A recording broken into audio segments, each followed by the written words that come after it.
Hello and welcome to the Valley Soup. I'm J. Max Hurley. And I'm Grant Mustard, and this week in the stew, we will be talking about the haunted school.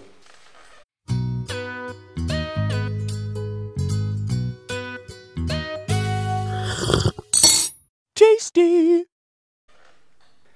Okay, so this week here in the studio, we have joining us on the podcast, Halee Smith. I'd like to thank you, Halee, for joining us this week. Well, thanks for having me. I'm excited to be here. And go ahead, Fun Grant. facts on Halee Smith. She's a Division I recruit. She is about 5'10", and she is one of the smartest kids I know. Thanks. Well, getting that out of the way, we'll move into the haunted school. So our haunted school this year will be October 20th and 21st from 6:30 to 9:30. It'll be $3 per attraction or $10 for all four. This year, some of the attractions we'll be having is a family hayride. That is one of them. Haunted trail. That is weather dependent, but that is one new attraction as well. And a 4D horror room. Yeah, and so Grant, I'm really excited about it this year. I was not part of it last year, but I did attend and went through twice. So tell me, you, Grant and Halee, tell me a little bit about last year and what things occurred there. Well, last year, Jay, Halee, I was in the insane asylum, as many people know, and it was really neat seeing how much joy it actually brought to people scaring them. Like it was super scary personally walking through it myself, but we didn't get to go through our room, which was voted the #1 scariest room. But just seeing that, the joy that it brought people, and just to know that all this money that we're bringing in is helping organizations around Huntington County and throughout the nation is just a great thing, and I really enjoyed that. Yeah, and speaking of where the money goes to, this year the benefits of the haunted school will be the Huntington House, Salvation Army, the JV STEM Initiative, local fire, and EMS. So again, great causes, and I'm sure they will raise a lot of money this year, even more than last year, and that'll go into many different causes there. And so Halee, what was your role in the haunted school last year? So last year, I literally just had a ripped shirt with blood on it, fake blood, of course. And I was in the room, on the stage, so it was the biggest room, and I really enjoyed finding different ways to scare people, and it was really fun to dress up and scare people that were of my age and older and younger. It was actually the best seeing people cry, so we knew that we were doing a good job. And so you said you had people cry, and I'm assuming this was more than one. It was not one person, right? It was multiple. Yes, multiple people crying.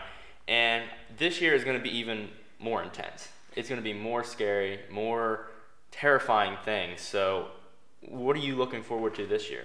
So yeah, we were bumping it up by taking it outside as well as keeping some rooms inside. So I think that's going to be huge too, because I know for a fact that I am really scared of the dark, and a lot of other people are. So getting scared in the dark is going to be much more successful than just last year being inside the school. So I think that's going to have a bigger success than last year. This year, I think what I'm most excited about is the fact that it is going to be scary, and the fact that the 4D horror room, I think that's just going to be crazy. 4D, for people who don't know, it's coming at you, it's touching, feeling, you feel this kind of stuff, and I think that's going to make it a lot scarier. There's we do say it's PG-13, but of course we do invite younger kids to come, and we just want to say that it is going to be scary. So it is going to be scary, and we do plan on, we don't plan on taking it easy. So that's really exciting. With that being said, we also are doing stuff for younger kids, like the haunted hayride. It will be less scary for them, and there's also going to be face painting as well. So it's going to be enjoyable for all ages, and with that being said, I think we'll bring up more money. Yeah, and with the hayride for the younger crowd, I think you're going to have more interested in that than you think, because I was by no means young, but I was terrified. I don't scare easily, but like walking through there, you never knew what was coming next, Yeah. And every time people changed. Yeah. It wasn't the same, and you guys, I'm sure, made this up as you went. when I went through the first time, everything was new. And so I'm going through again thinking, oh, this time I'm not going to jump. Well, with you guys being great actors and scaring above and beyond my imagination, you kept changing. You would be, instead of this spot, you're here. Instead of screaming, maybe you would just whisper something, and it's really cool to do that. But back to the haunted hayride. So this is basically built for our younger students. So they have the option to come and not be left out, because it was way too scary for a first grader. It was too intense. So if you're bringing a younger student, or if you are a younger student listening to this podcast, make sure you bring a bag for candy. It'll be very important. I'm sure you like candy. Who doesn't like candy? Come on. So make sure you bring that along for the haunted hayride. I know that also with haunted hayrides, a big concern is safety, and I just want to put everything out there. We do have a very safe driver who will take care of you. Don't worry about that. If it is raining, it is still gonna happen. So bring a rain jacket, and also we plan on it'll be a slower kind of ride. So don't worry about falling off. We'll have well protection there, well safety, all the safety precautions taken care of. So don't worry about that. That is a big concern here for us. So yeah, and mentioned there about the rain grant. Of course, with our outside features this year, weather will play a role. Now, if it's a complete all-out downpour, the outside features probably will not happen.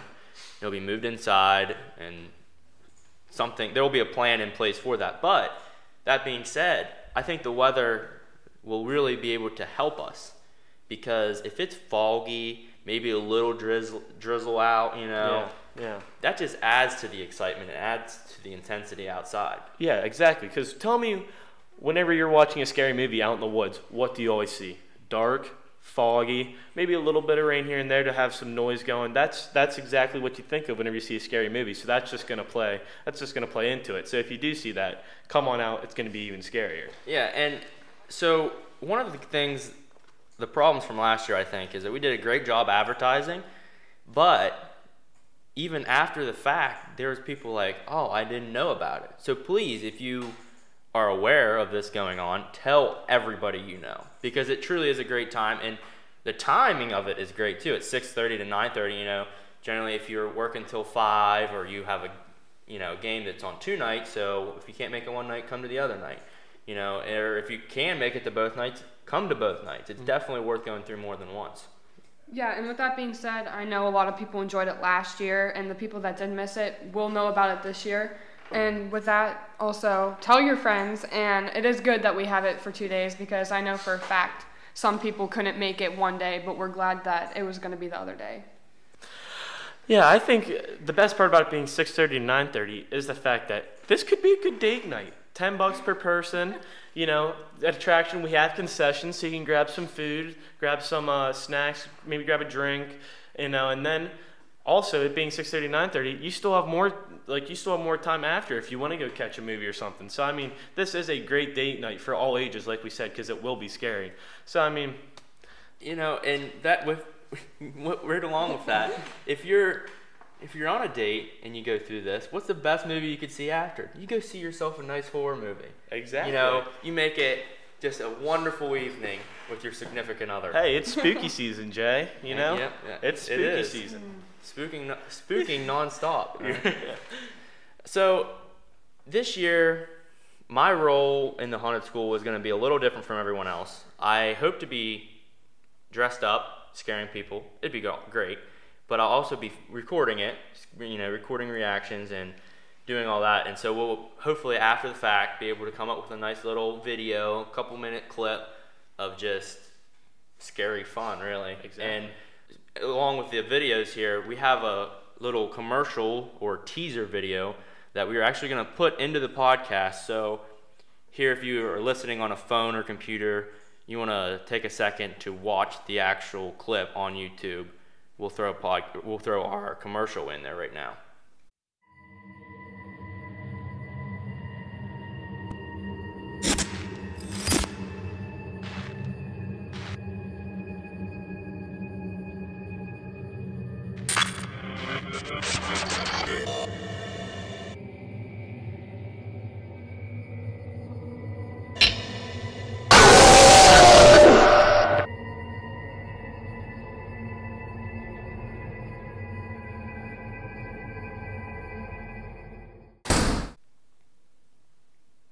Alright, so last year on this haunted school, we had a lot of people come. I mean, huge numbers. I think a little bit more than I was anticipating. Definitely. Yeah, definitely more. I mean, Halee, as an actor, do you think you had more too? Oh yeah, definitely. And groups went through more than once as well, so I wasn't expecting that. Yeah, which that was just that shows how much they enjoyed it. But I did want to say, last year we did put out a poll and ask people what they thought about it. Was it actually scary? What did they rate it? And we got a lot of great feedback saying that this was surprisingly scary for a school function and for a school haunted house. They was expecting a little bit something a little bit lighter, and they said this was extremely fun. You know, they would encourage other ages, all ages, to come out. And I personally didn't even hear one bad review. Like, I know that sounds a little bit arrogant in a way, but I didn't hear. No one told me about anything, especially, you know. They said that all rooms were great too. That's the best part. It wasn't like one room was less scary than the other or didn't scare them. So yeah, a lot of people were hoping that we were going to be doing it this year as well. So it's good that we're throwing this out here again. Yeah, because like I said, people didn't see it earlier, but didn't see it last year, but got the reviews from last year and said they will definitely be showing up this year. So. And with that being said, this is all for a good cause. So all in all, it's a great thing. Yeah, and you're definitely right there, Halee. It's a great cause, and all the money goes to great organizations. So, moving on here from the haunted school, as much as I'd like to sit here and talk about it the rest of my day. Me too. I mean, this is just so fun, but yeah, you know, we have other stuff to talk about, other great things coming to the program. So, I know if you listen to our first podcast, which if you haven't, I encourage you to go do that now. Right now, go listen to it, and then come back to this one, because it's very important that you hear all that information. Having said that, we're going to talk about what is sitting in our studio right now. And Grant, I don't know what you want to talk about here, but sitting here looking at, we have 2 tables set up, and these 2 tables are filled with brand new equipment.